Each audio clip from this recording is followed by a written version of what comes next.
Back to Warwick, where I've been joined by a familiar face, Dave Cross, in not a familiar guise necessarily, more on that in a moment, and Lee Mackey of Inspire Racing Club, who are here at Warwick this evening enjoying the sights and sounds. And Lee, if I can come to you first of all, hopefully to try and garner a bit of interest as well in Inspire Racing Club. Absolutely, yeah. No, so Inspire Racing Club is quite a new venture for me. Started in November.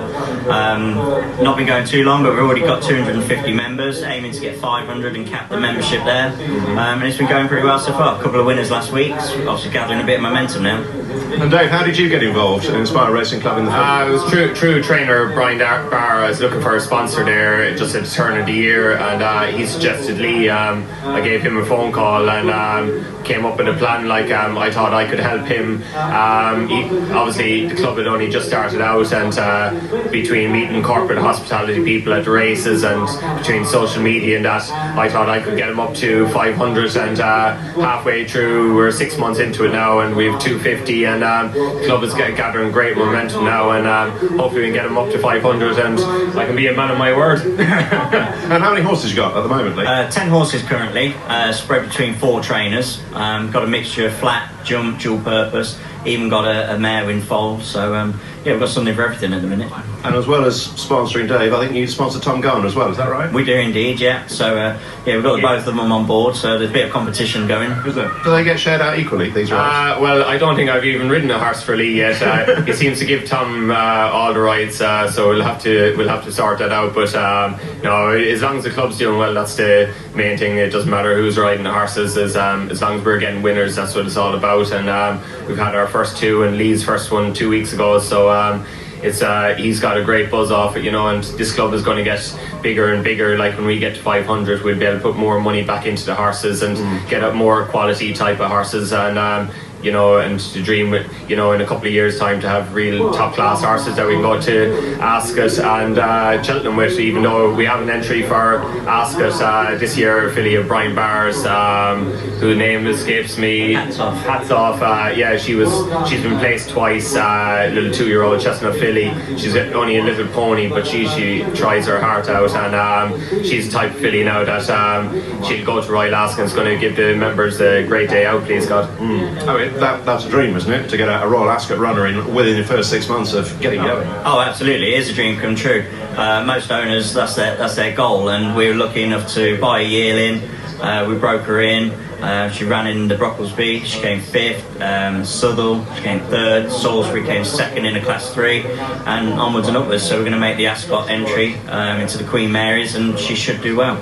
So if people want to get involved, particularly before Royal Ascot, because time's running out, obviously you've got the stand here tonight, but you've got a website that people can go to? Absolutely, yeah, inspireracingclub.co.uk. If you go on there, you can join up, sign up straight away, get instant access and start your membership from day one.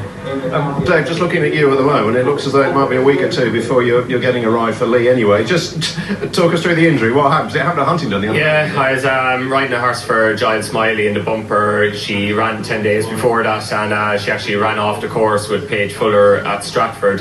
I rode her then at Huntingdon. We put a hood on her, popped her off handy, and I was having a lovely ride the whole way out, and she was about to finish second, 20 yards from the line. I was thinking the owner's going to be delighted with this, and next second she's done what she did at Stratford. She literally dived right and went through the rail, deposited me on the ground, and I have a Bennett's fracture of my thumb.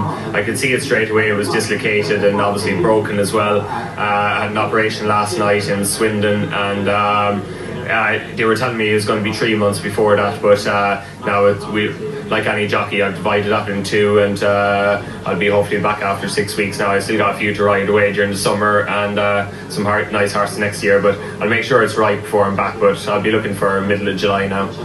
I suppose if there is a plus side to that, at least it means you'll be free to go to Royal Ascot and see the filly run. I'll be doing corporate hospitality at Royal Ascot anyway, so I'm probably glad I'm not injured and not actually racing. That's one of the busiest weeks of the year for me, but that side of things is going very well now at the minute and things as well, but everything's going well. It's a little injury. I had a good run last year. It's a bit frustrating. I'd rather have broken a collarbone or a leg or an arm or something like that, because it warrants 6 weeks or 2 months off, but just having a small little bone in your thumb, taking 6 weeks, 2 months off, it's a bit gut wrenching to get your head around that, They're something different, aren't they, these jockeys? I'd rather have broken a leg or an arm than a thumb. And I think most of us would say the thumb, wouldn't we? I'd like to get my sponsorship money out of him, so I'd like him to stay in one piece for as long as possible. Yeah. Oh, well, you know, to someone watching in, you're thinking, that's bloody ridiculous, but the mindset of a jockey, if it's a bigger bone, the longer time off, but a small bone, you just think you'd carry on. But I spoke to Noel Feely and Mark Grant with a similar injury, and they're bloody getting arthritis in their hand and things like that, so I want to make sure I get it right. But it was that mangled, was no question it needed an operation on. Okay. Listen, it's good to talk to you both this evening. Good luck with the injury. Good luck mostly with the Inspire Racing Club. Hopefully we'll catch up with you at Royal Ascot, maybe after a winner. Oh, well, that'd be the dream, wouldn't it? So hopefully so. Yeah, best of luck. Thank you. Cheers, sir.